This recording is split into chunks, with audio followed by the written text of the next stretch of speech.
संदीप माधव दास जी महाराष्ट्र से। राधा वल्लभ श्री। राधे राधे महाराज जी, दंडवत प्रणाम। महाराज जी, ऐसे तो मन शांत रहता है पर विषय सामने आते ही ये विचलित होता है। गलत महाराज जी। गलत गलत, अभी अंदर ही नहीं हो तुम। शांत रहता है कितने सेकंड, पकड़ ही नहीं पा रहे हो, कैसी बात कहते हो? शांत है फिर गलत। यही गलती हमें धोखे में पहुंचा देगी। शत्रु को मित्र मान लिया तो गला काट देगा। जब तक इसे भगवत साक्षात्कार नहीं होता तब तक ये शांत नहीं होता। ध्यान रखना, दिखाई नहीं दे रहा तुम्हें इसलिए तुम्हें ये कभी शांत नहीं होता। इसका कार्य ही वृत्तियां इसकी चलती रहती है, फैलता रहता है। इसका स्वभाव फैलता रहना, जैसे बंदर एक डाल से दूसरी डाल, दूसरी डाल तीसरी, ये ऐसे फांसता रहता है। रागात्मक, द्वेषात्मक। अनुकूल विषय हुआ तो रागात्मक, अनुकूल विषय व्यक्ति वस्तु स्थान तो रागात्मक, प्रतिकूल वस्तु व्यक्ति स्थान तो द्वेषात्मक। ये विचरता ही रहता है। मना खष्टान इंद्रियाणी प्रकृति स्थान कर, भगवान कह रहे हैं, और की तो बात जाने दो। आप कहते हो तब तक शांत रहता है, तो कहाँ शांत रहता है? कहाँ देखा है तुमने शांत होते? कहाँ स्थित रहता है? ये देखो, अनुभव की बात और पढ़ी लिखी बात ये अलग होती है। जब उसका अनुभव करोगे तब आप देखोगे। एक बार इस शांति के मार्ग में प्रवेश कर गया फिर ये नहीं हट पाएगा। हटाना भी चाहोगे तो ये नहीं हट पाएगा। शांत भगवान का स्वरूप है। भगवान का जब ध्यान का विषय आता है, भगवान हरि के नहीं कहते शांताकारम, और भगवत भाव में सबसे पहला भाव है शांत भाव, फिर दास्य भाव, फिर सख्य, फिर वात्सल्य, फिर कांता, सहचरी भाव जो है। शांत, कुछ क्षण शांत रहता है। आप उस क्षण पकड़ो और हमें बताओ कि आपका मन कहाँ था जब आपने अनुभव किया कि ये शांत था। आप हमें बताओ, आपने अनुभव किया कि वैसे तो मन शांत रहता है पर जब विषय देखता है तो विचलित हो जाता है। आप देखो कहाँ शांत रहता है।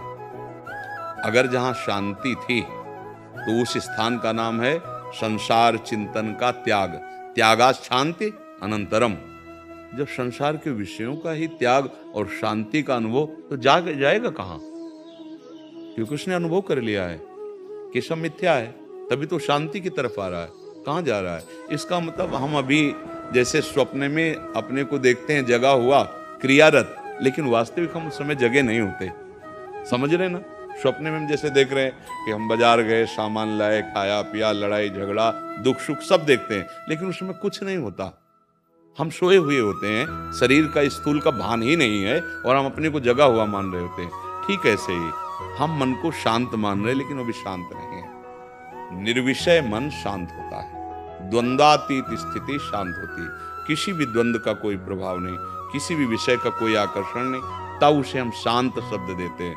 भगवान गीता जी में कहते हैं, श्रद्धावान लभते ज्ञानम तत्परः संयतेन्द्रिया ज्ञानम लब्ध्वा परम शांति मचिरेणाधिगच्छति।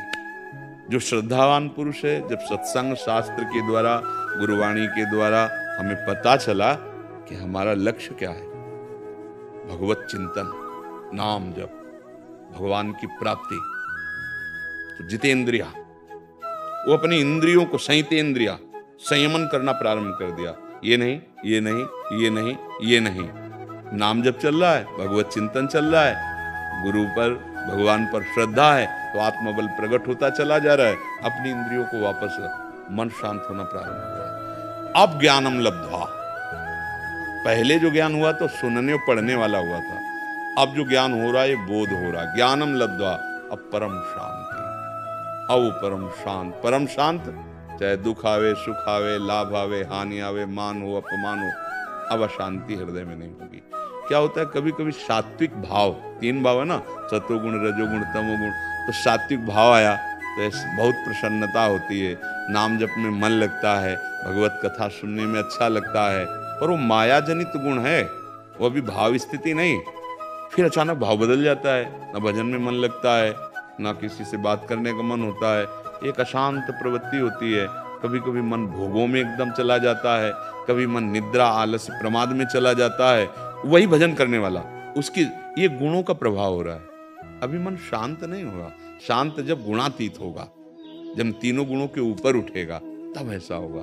पर जहां आपको लगता है कि हमारा मन विचलित हो रहा है, हम नहीं संभाल पा रहे हैं, उस समय मन से निरपेक्ष हो जाओ। जो तुम्हें ले जा रहा है, तुम्हें नहीं जाना चाहिए, तो मत उसका सपोर्ट करो। समझ पा रहे? उसका काम है तुम्हें तदात्म करना। जैसे वो किसी भोग की तरफ जा रहा है तो तुम्हें एकदम घसीटेगा। जहां आपने स्वीकार किया कि ये मन जहां आकर्षित कर रहा है, मुझे भोगना है, अब आप बच नहीं सकते, आपको भ्रष्ट करेगा। जहां आपने बीच में रख दिया कि ये मन जो है असत चिंतन करा रहा है, मुझे भोगों में ले जाना चाहता है, नहीं नहीं नहीं, राधा राधा राधा राधा राधा राधा राधा राधा, हे प्रभु, हे करुणा में गुरुदेव बचाओ, देखो ये मन गलत मार्ग, बच जाओगे। जहां आपने अंदर ही अंदर सपोर्ट दे दिया, हाँ अब नहीं बच पाओगे। समझ पा रहे हो ना? वो बलवान है तुम्हारी ताकत से, तुम्हारी स्वीकृति ही उसकी ताकत है। हाँ देख लो, अब नेत्रेंद्रिय मन मिल गया, वो देखेंगे जबरदस्ती। हाँ बोल, अब वाकेंद्रिय मन मिल गया, बोलेगा। ऐसे हर इंद्रियों का संयोग लेकर के मन पतित होता रहता है। वहां तुम्हें मन को सपोर्ट नहीं दे। ये बहुत बड़ी सूक्ष्मता है, इसमें घंटा 2 घंटा नहीं लगते। सोचना और वो अपने में लिप्त करना एक साथ करता है मन। दृश्य देखा तो आप दृश्य देख रहे हैं, मन और नेत्रेंद्रिय नहीं। उस समय देखो उसकी तन्मयता, मैंने ये देखा, मैंने भोगा, मैंने चखा, मैंने सूंघा, यह है उसका बंधन, यह है अज्ञान। तदात्म कर लेता है, अब वो विचलित हो, मैंने क्यों किया, मैं एक करूंगा। ये जो तदात्म भाव है, इसको हटाना होगा। आपको दृष्टा बनना होगा। अच्छा तू गंदी बात सोच रहा है, नहीं सुनना तेरी बात, नहीं सपोर्ट करना था। अब वो जलाएगा, उसको सह जाओ, महान हो जाओगे। टूट गए, बिखर जाओगे। तो सहना बहुत कठिन होता है। जब मन जलाना शुरू करता है, वो बार बार आपको बस आप शांत रहिए, उसको सपोर्ट मत कीजिए, आप जीत जाएंगे। ये बहुत बड़ा युद्ध है, छोटा मोटा युद्ध नहीं है। अब मन प्रभु में लग गया तो जीवन मुक्त हो गए, जीत गए माया पर। इसलिए हारना तो है नहीं, निराश नहीं होना। हाँ घुटने सैकड़ों बार टेक सकते हैं, क्योंकि बहुत बलवान विपक्ष है, माया बहुत बलवान है। तो हो सकता है घुटने टेक जाए, हमसे गलतियां हो जाएं, पर हमें हारना नहीं। फिर खड़े होकर हमको वो दांव सीखना है, वो युक्ति सीखनी है, जिससे हम माया पर विजय प्राप्त करें। नाम जब छूटा परास्त हो जाओगे। नाम जब से सुंदर ज्ञान होता है और वही बताता है कि ये गलत है, इससे ऐसे बचो। जो नाम जप नहीं करते, भगवद आश्रित नहीं है, तो लोक में भी ऐसी गलतियां कर देते हैं कि अपने पद से च्युत हो जाते हैं, अपने परिवार को दुख देने वाले बन जाते हैं, या अपने शरीर को नष्ट करने वाले बन जाते हैं। जब अधिक पाप हो जाएगा तो होना शुरू। इसलिए सावधान, मन के कहने में तुम्हें चेक करना है, न्यायाधीश बनना है। ये गलत सिखा रहा है या सही? अगर सही सलाह है तो दस्तखत, अगर गलत सलाह है तो बिल्कुल नहीं। आप स्वीकृति मत दीजिए, कुछ नहीं कर पाएगा। वो कह रहा वहां जाना, आप मत जाइए, कहां ले जाएगा? तू बार बार जा, बार बार आपको आएगा, ले चलो वहां सुख मिलेगा, चलो ये करो सुख मिलेगा। आप बस उसकी सुनना बंद कर दें, या हमें फंसाएगा, मारेगा, नहीं माननी इसकी बात। धीरे धीरे आप जीत जाओगे। पर भजन कर, बिना नाम जप किए, बिना अंदर से भगवत आश्रय लिए, इस मन को संभालना बहुत कठिन है।